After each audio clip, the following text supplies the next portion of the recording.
from Country Diggers and History Hiccups. This video will be on both of my channels. We're going to do a history on marbles today. So I'm going to be showing y'all some of my marbles. It's too wet to get out and detect and dig dumps and stuff. So I'm going to be doing this today. So stay tuned. All right. This is a brief history of marbles, including all that marble slang. This is an article by Rob Lamel, November 3rd, 2015. And it's on the website mentalfloss.com. All right. Rolling through history. Believe it or not, but no one really knows where marbles originated. They've been found in the ashes of Pompeii and in the tombs of ancient Egyptians. They were played with by Native American tribes, so it's impossible to pin down a precise country of origin. The earliest examples were simply stones that had been polished smooth by a running river. But for centuries, artisans made them by hand from clay, stone, or glass. Mass production became possible in 1884 when Sam Dyke of Akron, Ohio, created a wooden block with 6 grooves, each of which held a lump of clay. An operator would roll a wooden paddle over all the clay balls at once. All the clay balls at once with a back and forth and slightly lateral motion, creating 6 marbles. With around 350 employees, Dyke's factory was cranking out 5 train carloads, or about 1 million marbles, every day. Mass production made marbles much cheaper to make, allowing the price to drop from about 1 penny each to a bag of 30 marbles at the same price.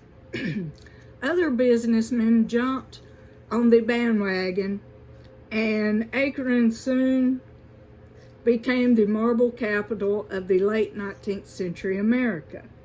In 1915, mass production of glass marbles began, thanks to a machine invented by Akron's M.F. Christensen.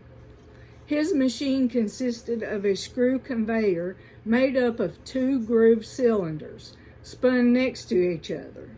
A slug of molten glass was placed between the cylinders on one end, and it was gradually carried down to the opposite side, simultaneously cooled and shaped into a spear by rolling grooves.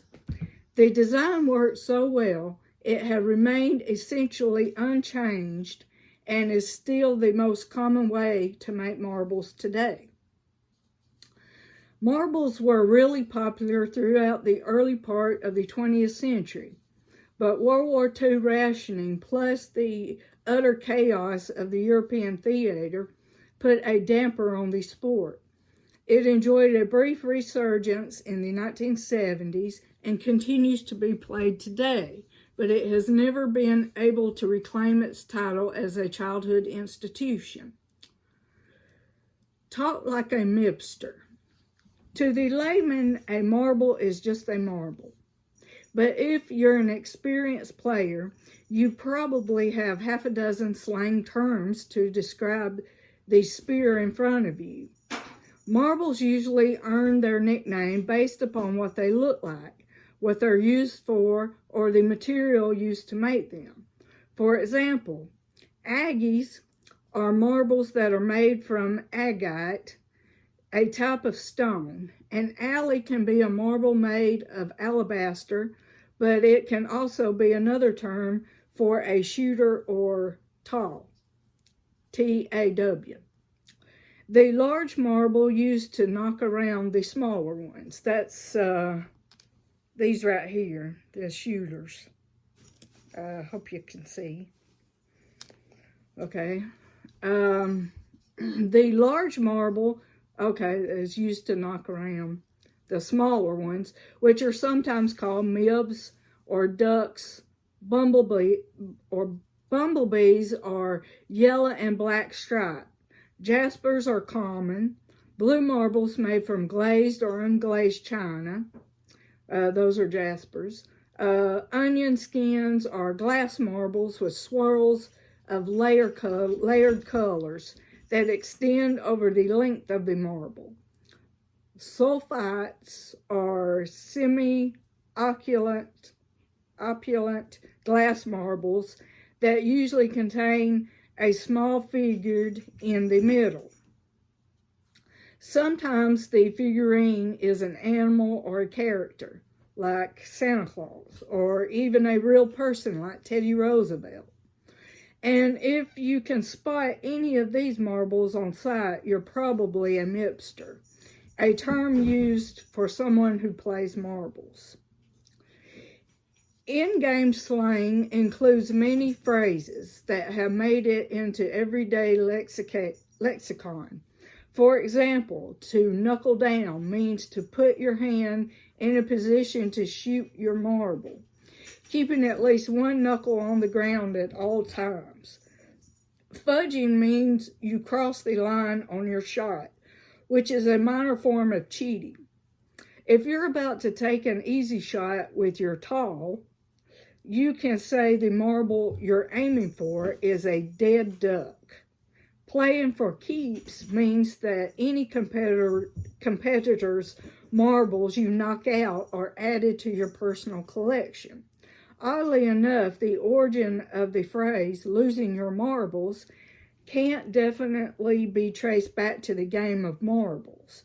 However, if you were to lose all your marbles in a for keeps game, you probably would go a little bit crazy. Glory in the ring. You might think you know how to play marbles, but I'm afraid you don't.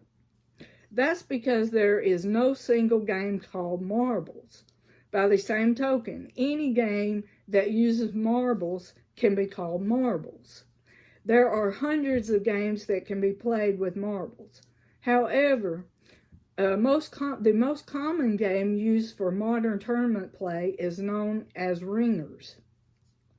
To play ringers, two mipsters arrange 13 ducks in an X at the center of a 10-inch diameter ring. The mipster takes turns knuckling down with their shooters and firing into the ducks, scattering them.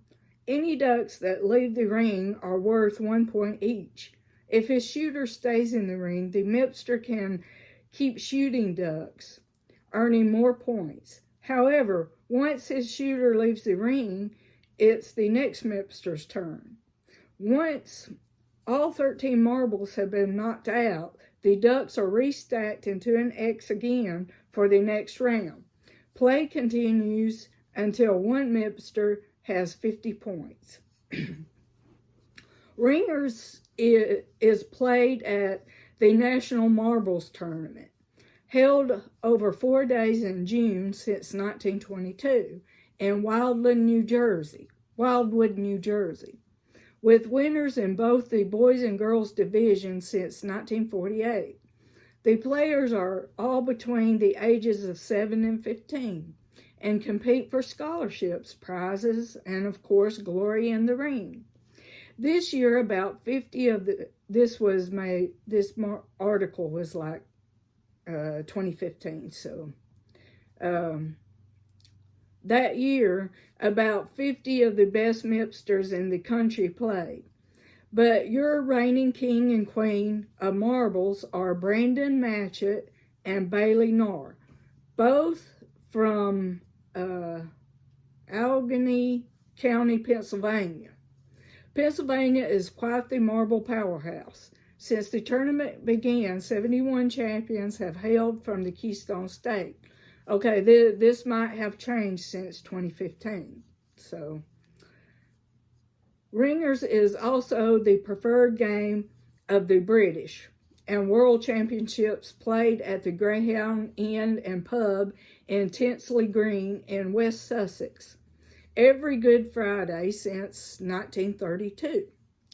The area has a competitive marble legacy dating back to 1588, though when legend has it, two young men played for the hand for a beautiful woman.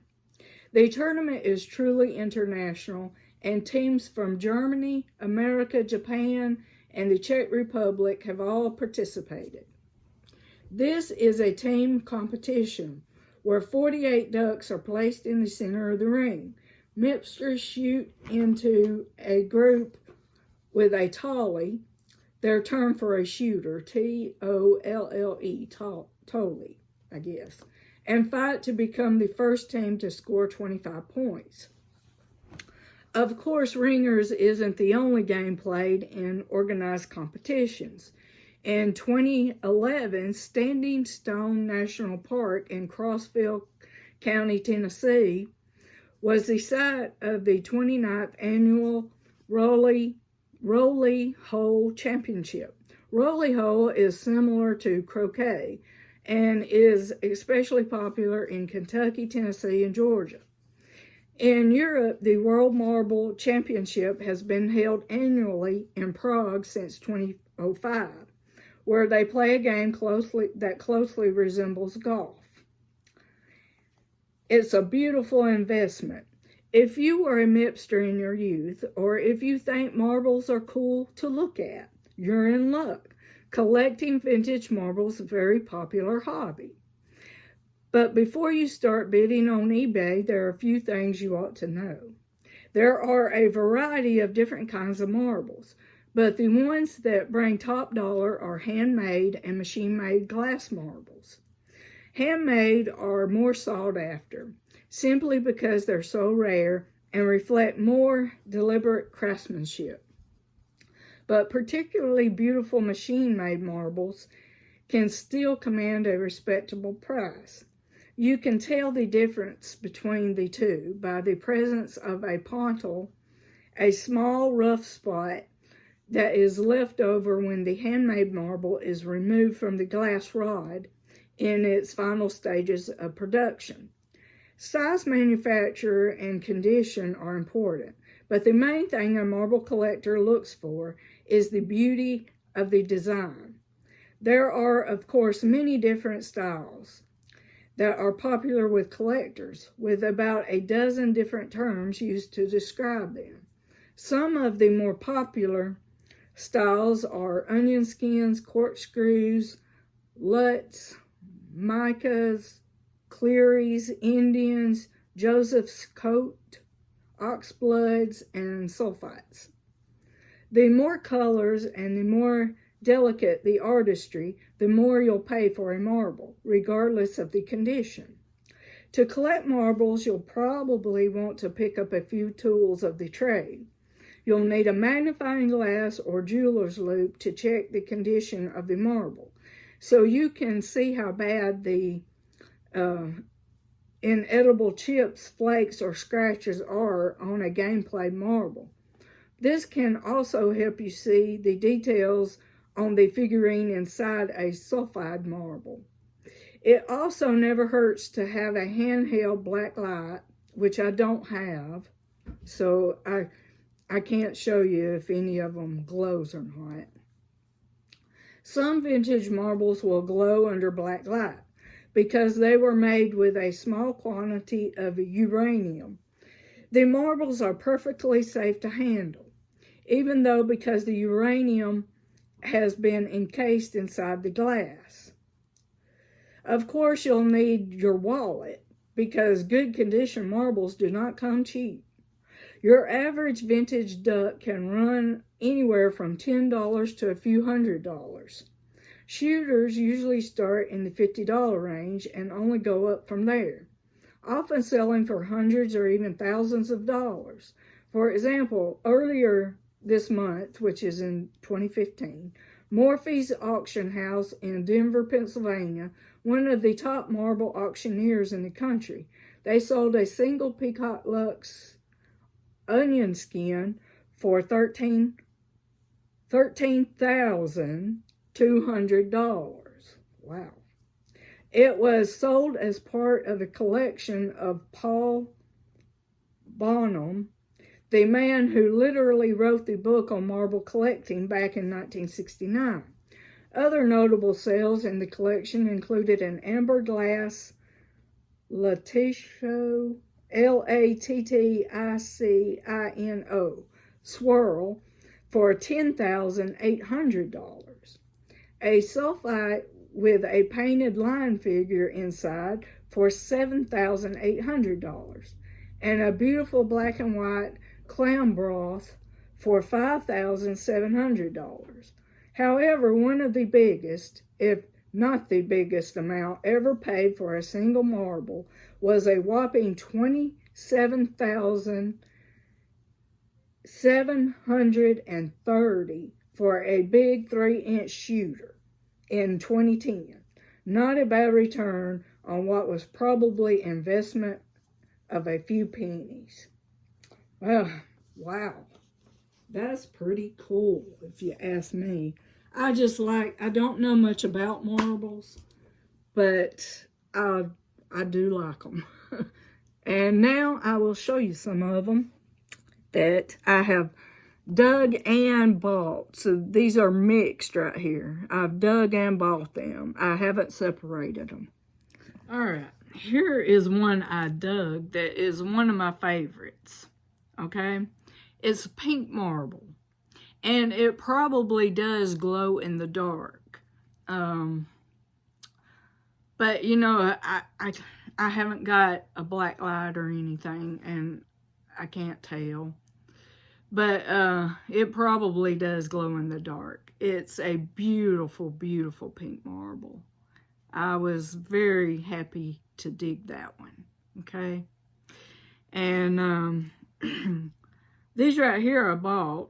These are painted on of the Lionel Train. These are shooters, and they're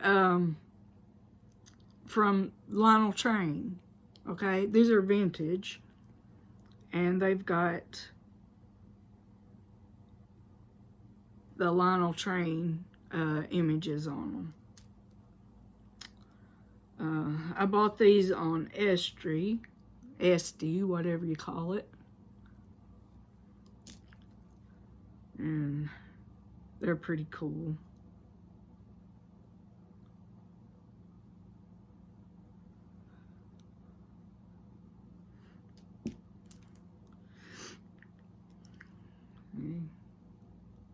Lionel Trains. Okay, and I bought these on Etsy too, the Scooby-Doo marbles. They've got painted Scooby-Doos. These are smaller, but they got Scooby-Doo on them. And y'all all know, if you watch my channel, y'all know I'm a big Scooby-Doo fan. Scooby-Doo.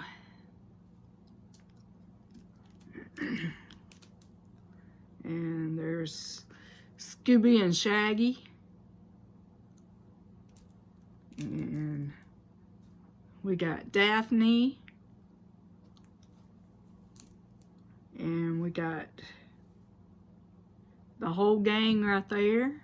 The whole gang. And we got, let's see, we got Fred right here. And we got Velma. And we got like the whole gang again right here. And we got the Green Phantom right there. And then there's Scooby again. And Scooby again. Right there. I thought these were neat.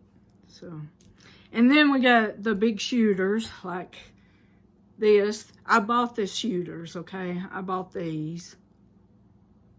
And, yeah. I don't know if I have any Pontal marbles. I'd have to check and see. But I did buy these shooters. They're beautiful. Yeah.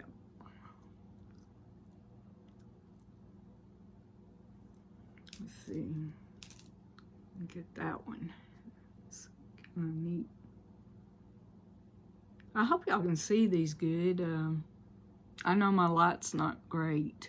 I did turn off my overhead light and turn on my selfie light right here so that maybe y'all can see better. I wish I had one of those little, I've seen some people with the little turn table things that you can turn and that put the stuff on there and they turn. I wish I had one of them. And I got that. Now I did dig one of these. I don't know which one I dug because I've got a few of the black and gray ones. And I cannot remember. There's another one. I can't remember which one I dug. But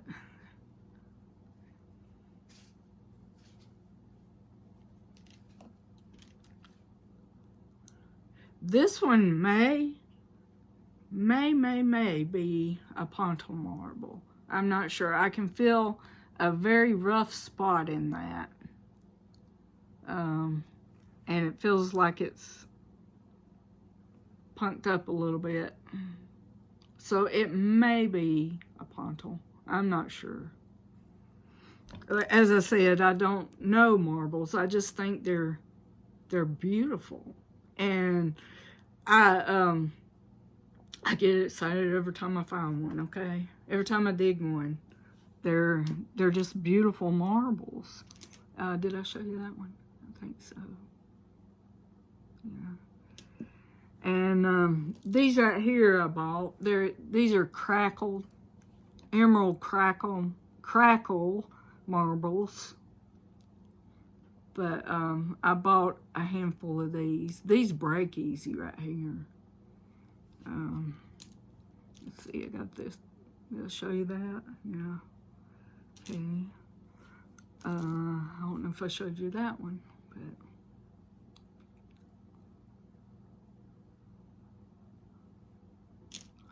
this one I found. I dug and half of it is gone. It's broke. Half of it. I wish that it was whole, but half of it's gone. And these are clay ones right here. Let me show you. Now, where did that other one go? I don't know. Anyway, these are clay right here. I bought these. I thought I had found 2 clay marbles at one time. These right here are the ones I found. These big ones. Uh-oh. Excuse me. Okay.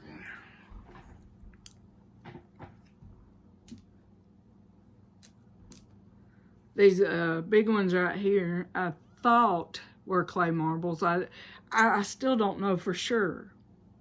I picked them up.